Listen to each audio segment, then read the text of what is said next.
Hello welcome back to Rifna Sajid vlog. അപ്പോൾ എല്ലാവർക്കും സുഖമല്ലേ? ഞാനിന്ന് ഞങ്ങൾ നാട്ടിൽ പോകുന്ന ഒരു വ്ലോഗായിട്ടാണ് വന്നിട്ടുള്ളത് കേട്ടോ. ഇക്കു നമ്മളെ കൂടെ വരുന്നില്ല. ഞാൻ, ഉമ്മ, പിന്നെ 2 കുട്ടീസും കൂടിയിട്ടാണ് പോണത് കേട്ടോ. അപ്പോൾ 3 മന്ത് ആയിട്ടുള്ള ഒരാളും അതുപോലെ 1.5 വയസ്സുള്ള ഒരാളും കൂടിയിട്ടാണ്, ബേബീസിനായിട്ടാണ് നമ്മൾ പോണത്. അതിൻ്റേതായിട്ടുള്ള ടെൻഷനും കാര്യങ്ങളൊക്കെ ഞങ്ങൾക്ക് ഉണ്ടായിരുന്നു. അതായത് ബേബീസിനെ നമ്മൾ നോക്കണം, അത് പോരാണ്ട് ഇത് ഈ 2 ട്രോളിയിലും ലഗേജസ് ഉണ്ട്. അപ്പോൾ അത് നമ്മൾ എന്തൊക്കെ ചെയ്യും, ഞാനും ഉമ്മയും മാത്രമല്ലേ ഉള്ളൂ എന്നുള്ള ടെൻഷനും കാര്യങ്ങളൊക്കെ ആയിരുന്നു.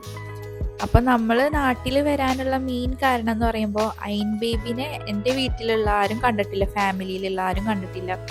അപ്പോൾ എല്ലാവർക്കും അയിൻ ബേബിനെ കാണണം.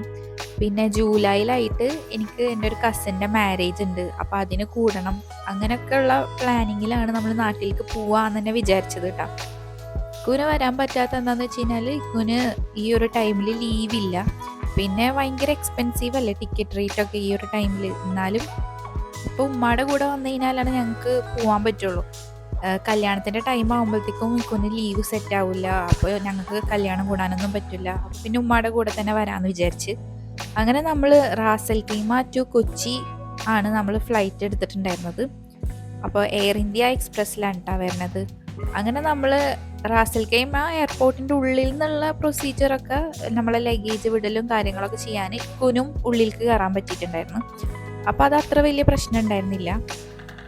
അത് കഴിഞ്ഞിട്ട് പിന്നെ നമ്മൾ ഉള്ളിലത്തെ പ്രൊസീജിയേഴ്സൊക്കെ കംപ്ലീറ്റ് ചെയ്ത് കുറച്ച് ടൈം വെയിറ്റ് ചെയ്തിരിക്കുമ്പോഴത്തേക്കും അവർ നമ്മളെ വിളിച്ചിട്ടാ ഫ്ലൈറ്റിൽ കയറാൻ വേണ്ടിയിട്ട്. അപ്പം നേരത്തോടെ തന്നെ കയറ്റും, അതുപോലെ നേരത്തെ തന്നെ ഫ്ലൈറ്റ് എടുക്കുകയും ചെയ്തിട്ടുണ്ടായിരുന്നു.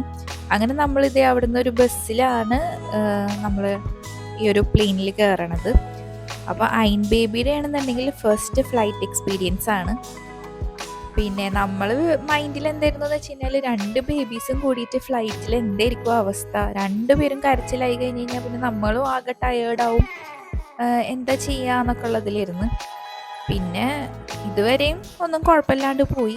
പിന്നെ നമ്മൾ അവിടെ ഇറങ്ങി ഫ്ലൈറ്റിൽ കയറി നമുക്ക് കിട്ടിയ സീറ്റാണെന്നുണ്ടെങ്കിൽ അതിനെക്കാട്ടിയും പ്രശ്നമായിരുന്നു. എന്താണെന്ന് വെച്ച് കഴിഞ്ഞാൽ നമ്മൾ ഒരുമിച്ചിരിക്കാമെന്നാണ് വിചാരിച്ചത്. ഞാനും ഉമ്മയും പിന്നെ ഒരാളുടെ മടിയിലപ്പോൾ അയിൻ ബേബി, മറ്റാളുടെ മടിയിൽ റുവ ബേബി, അങ്ങനെ ആയിട്ടിരിക്കാന്ന്. പക്ഷെ നമുക്ക് സീറ്റ് തന്നിട്ടുണ്ടായിരുന്നത് ഡിഫറെൻറ്റ് സീറ്റായിരുന്നു. അതായത് ഫ്രണ്ടിലത്തെ ഉമ്മാക്ക്, അതിന് തൊട്ട ബാക്കിൽ ഞാൻ, അങ്ങനെ ആയിട്ടാണ് കിട്ടിയിട്ടുണ്ടായിരുന്നു.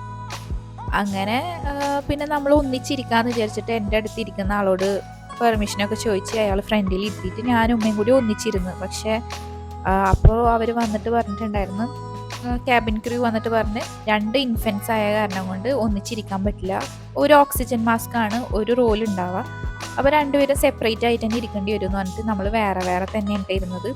അപ്പോൾ എൻ്റെ അടുത്ത് ഒരു ചേച്ചി ഇരിക്കുന്നുണ്ടായിരുന്നു. ആ ചേച്ചിക്കാണെങ്കിൽ തീരെ സുഖം ഉണ്ടായിരുന്നില്ല, ഛർദ്ദിക്കാൻ വരാ, തല കറങ്ങലൊക്കെ ആയിട്ട് എൻ്റെ സീറ്റിലും കൂടി ആയിട്ട് ആ ചേച്ചിനൊക്കെ എടുത്തി. അപ്പോൾ പിന്നെ ഞാൻ എന്ത് ചെയ്തു, ഏറ്റവും ഫ്രണ്ടിൽ ഒഴിഞ്ഞ് കിടക്കുന്നുണ്ടായിരുന്നു.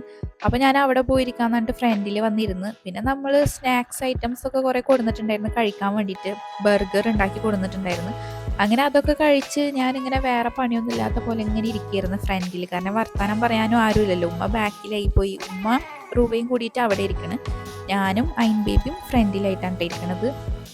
അപ്പം ഞാൻ അവർക്ക് കഴിക്കാനുള്ളത് ജസ്റ്റ് അങ്ങോട്ടേക്ക് കൊടുത്തു വിട്ട്, അവരെ സീറ്റ് നമ്പർ പറഞ്ഞിട്ട് അവിടെ കൊണ്ടുപോയി കൊടുക്കാൻ പറഞ്ഞിട്ട് അങ്ങനെയൊക്കെ ആയിട്ടാണ് ഉണ്ടായിരുന്നത്. പക്ഷെ എന്താ സംഭവം എന്ന് വെച്ച് കഴിഞ്ഞാൽ 2 കുട്ടീസും നല്ല എന്താ പറയുക, നല്ല സ്വഭാവത്തിലിരുന്നു. അവർ ഫ്ലൈറ്റിൽ കയറി സ്റ്റാർട്ട് ചെയ്തപ്പോഴത്തേക്കും 2 പേരും ഉറങ്ങി. അയിൻ ബേബി അതിൻ്റെ ഇടയിലൊക്കെ എണീക്കുന്നുണ്ടായിരുന്നു, എന്നാലും പ്രശ്നം ഉണ്ടാക്കുകയൊന്നും ചെയ്തില്ല. റുവ ബേബി ആണെന്നുണ്ടെങ്കിലോ അവിടെ എത്താനാവുമ്പോൾ ആ ഒരു ടൈമിലൊക്കെ ആയിട്ടാണ് എണീച്ചത്. അതുകൊണ്ട് തന്നെ നമുക്ക് വലിയ ബുദ്ധിമുട്ടും കാര്യങ്ങളൊന്നും ഉണ്ടായിരുന്നില്ല. ഞാനപ്പോൾ എനിക്ക് ഈ വിൻഡോ സീറ്റിൽ നിന്ന് നോക്കിയിട്ട് അന്നാണ് ഞാൻ ഫസ്റ്റ് ടൈം ഇത്രയും ഡീറ്റെയിൽഡ് ആയിട്ട് നമ്മൾ ഓരോ ലെയേഴ്സ് ഇങ്ങനെ കണ്ടുകൊണ്ടിരിക്കണത് കേട്ടോ ഫ്ലൈറ്റിൽ വരുമ്പം.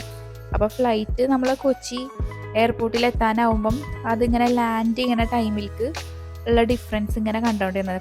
ആദ്യം ഒരുപാട് ക്ലൗഡുകൾ, പിന്നെ അത് കുറഞ്ഞ് വന്ന് പിന്നെ ഇങ്ങനെ പച്ചപ്പ് കാണാൻ തുടങ്ങി. അങ്ങനെയൊക്കെ ഞാൻ ഭയങ്കര ഒരു ഇതിൽ നോക്കി നിൽക്കായിരുന്നു. ഒരുപാട് പ്രാവശ്യം ഫ്ലൈറ്റിൽ പോയിട്ടുണ്ടെങ്കിലും ഇങ്ങനെ ഡീറ്റെയിൽ ആയിട്ട് കാണാൻ പറ്റിയിട്ടുണ്ടായിരുന്നില്ല. അപ്പോൾ ഇന്നാണ് അതിന് പറ്റിയത് കേട്ടോ. അങ്ങനെ എനിക്ക് പറ്റുന്ന പോലൊക്കെ ഞാൻ വീഡിയോ എടുത്ത് നിങ്ങൾക്കും കാണിച്ചു തരാൻ വേണ്ടിയിട്ട് അതിങ്ങനെ നോക്കിയിരിക്കാൻ വേണ്ടി ഭയങ്കര രസമായിരുന്നു. സത്യം പറഞ്ഞു കഴിഞ്ഞാൽ ഈ ഒരു 3.5 to 4 hours പോയത് അറിഞ്ഞല്ല. ഭയങ്കര സിമ്പിളായിട്ട് അവിടെ എത്തിയ പോലെ എനിക്ക് ഫീൽ ചെയ്തത്. കുട്ടികളും പ്രശ്നം ഉണ്ടാക്കില്ല. ഞാൻ അങ്ങനെ ഭയങ്കര ആസ്വദിച്ച് ആണ് ഈ ഒരു യാത്ര നടത്തി പോകണുണ്ടായിരുന്നത് കേട്ടോ. വലിയ പ്രശ്നമൊന്നും ഉണ്ടായിരുന്നില്ല.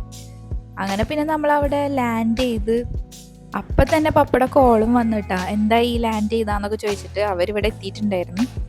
ഇക്കൂനാണ് കേട്ടോ ഞങ്ങളെക്കാട്ടിയും ബുദ്ധിമുട്ടുണ്ടാവുക. കാരണം നമ്മളെല്ലാവരും കൂടി ഒന്നിച്ച് നിന്നിട്ട് പിന്നെ ഇക്കൂനെ ഒറ്റക്കാക്കിയിട്ടല്ലേ നമ്മളെല്ലാവരും നാട്ടിലേക്ക് വരുന്നത്. അപ്പോൾ ഒരു ലോൺലിനെസ് എന്തായാലും ഫീൽ ചെയ്യും നമ്മൾ റൂമിലേക്ക് പോകുമ്പോഴും അങ്ങനെയൊക്കെ ആയിട്ട്. ഞങ്ങൾക്കാണെന്നുണ്ടെങ്കിലും ഇക്കൂനെ ഭയങ്കരമായിട്ട് മിസ് ചെയ്യുന്നുണ്ട്. പിന്നെ എന്താണെന്ന് വെച്ചാൽ നാട്ടിലെത്തി എൻ്റെ പാരൻസിനെ കാണാൻ അങ്ങനെയുള്ളൊരു ഹാപ്പിനെസ്സും ഒരു സൈഡിലുണ്ട്. ഇക്കൂനാണെന്നുണ്ടെങ്കിൽ ഞങ്ങൾ പോയി എന്നുള്ള ഒരു വിഷമം ഉണ്ടാവുമല്ലോ.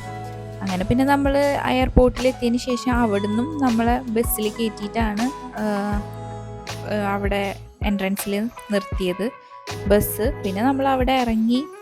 പിന്നെ അവിടുത്തെയും കുറച്ച് പരിപാടികളുണ്ടായിരുന്നു. പിന്നെ നമ്മളെ ലഗേജൊക്കെ കിട്ടണം.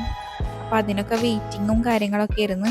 പിന്നെ എന്താണെന്ന് വെച്ചാൽ നമ്മളിവിടെ എത്താൻ വേണ്ടി വെയിറ്റ് ചെയ്യുന്നു. കുട്ടീസിനൊക്കെ ഡയപ്പർ ചേഞ്ച് ചെയ്യണം, പിന്നെ ഡ്രസ്സ് വേണമെങ്കിൽ ചേഞ്ച് ചെയ്യാമെന്നൊക്കെ വിചാരിച്ചിട്ട് നമ്മൾ വെയിറ്റ് ചെയ്യുന്നു കേട്ടോ. അപ്പോൾ അവിടെ എത്തിയപ്പോൾ തന്നെ നേരെ ഡയപ്പർ ചേഞ്ചിങ് റൂമിൽ പോയിട്ട് നമ്മൾ എല്ലാവർക്കും ഒക്കെ ചേഞ്ച് ചെയ്ത് കൊടുത്ത് സെറ്റാക്കി.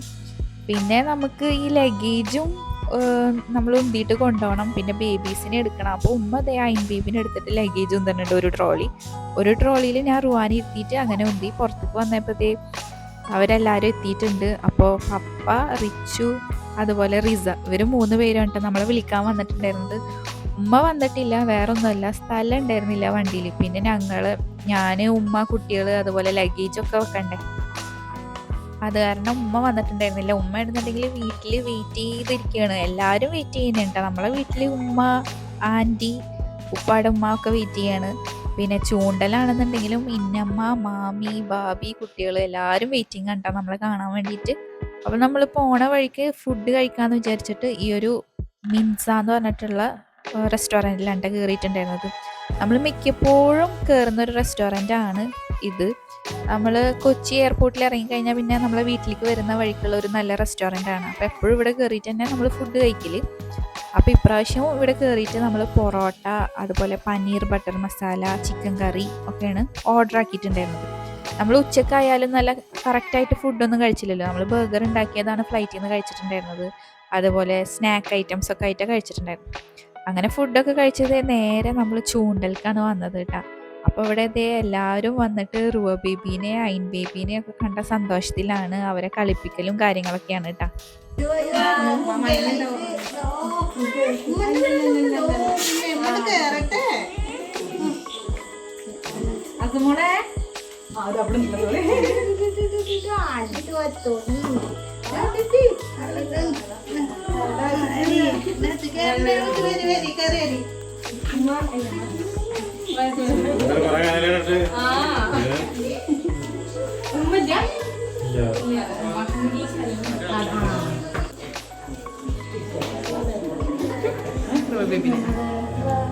ഞങ്ങള് പഴയ ആൽബൊക്കെ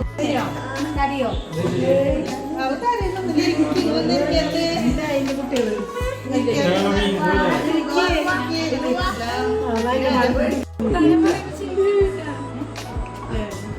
എവിടുത്തെ വന്നേക്കുന്ന എവിടുത്തെ വന്നേക്കുന്നത് എന്താ അതിന് ചിരിച്ചു നോക്കി എന്റെ മാട് കുട്ടി എവിടുത്തെ വന്നേക്കുന്നത്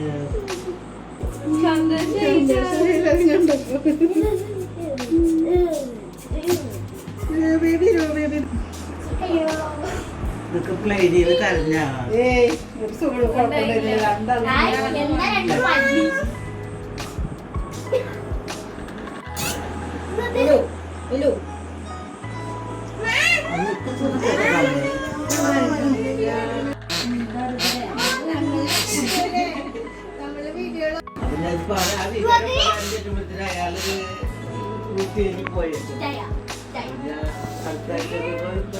അങ്ങനെ പിന്നെ ചൂണ്ടൽ എല്ലാവരും കണ്ടതിന് ശേഷം പിന്നെ നമ്മൾ അവിടെ നിന്ന് നേരെ തിരുവത്രയിലേക്ക് വന്നിട്ടാ.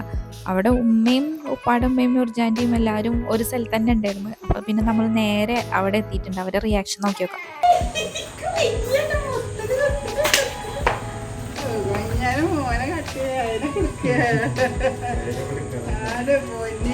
ഞങ്ങള് കണ്ടിട്ടുണ്ടല്ലോ കുറ്റം ചെയ്യാൻ പറ്റതാ.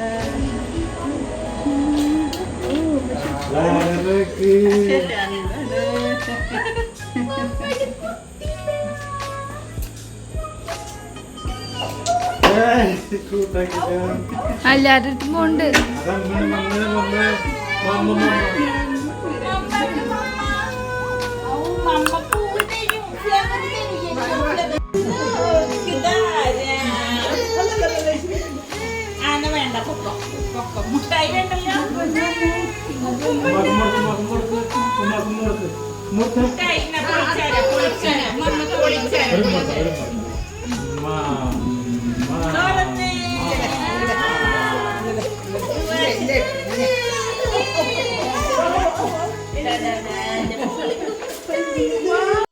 അപ്പോൾ ഇത്രയൊക്കെയാണ് എനിക്ക് വീഡിയോ എടുക്കാൻ പറ്റുന്ന പോലെയൊക്കെ എടുത്തിട്ടുണ്ടായിരുന്നു. ഇഷ്ടപ്പെട്ട് കഴിഞ്ഞാൽ ലൈക്ക്, ഷെയർ, സബ്സ്ക്രൈബ്. മറ്റൊരു വീഡിയോ ആയിട്ട് കാണാം. അതുവരെ എല്ലാവർക്കും ടാറ്റാ ബൈ.